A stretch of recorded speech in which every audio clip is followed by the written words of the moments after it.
This right here gonna be a cakewalk. Tekken 7 has officially come to an end, and even though at the end there was some controversy, you talk about the round robin format, Knee being sent into losers, that was a whole ordeal, and then also the no rip, no buy situation, no spag, no play. It was a rocky end to Tekken 7, but regardless, the competition, the game itself was fantastic. As Harada says on Twitter, thank you for everything, goodbye Tekken 7, see you in Tekken 8.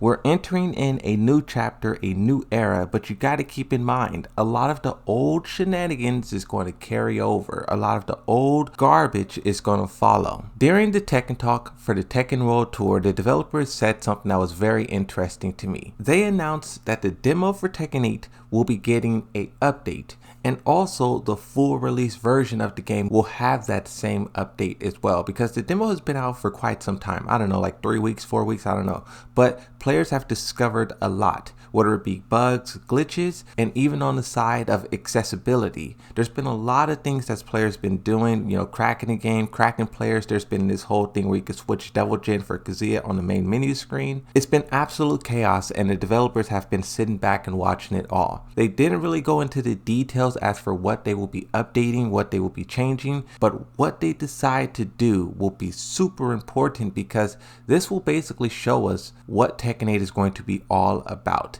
There was a lot of complaining about this character, that character, Kazuya, Easy, Heat, all this stuff, and what they decide to do will show us whether they're listening to all of the criticism, all the players, all of the content creators, or they're not gonna listen and they're just gonna continue on their own trajectory. I know people like to blame the developers for what happened in Tekken 7 in terms of balancing, broken characters, pay to win DLC, but I would also put a lot of that blame on the players as well. If you think about what Harada said in his Harada's Bar video from about like a week ago, he was talking about how people really don't like the statistics, the facts. Whenever I bring up data, people completely ignore it. The way people view Tekken is solely based off of their own predictions, their own ideas, their own impressions is the word that Harada used. And that's a very dangerous thing. We all have different perspectives on the game, and we all play different characters. So the experience you have isn't necessarily the same as the experience that I have. And there needs to be a way for us to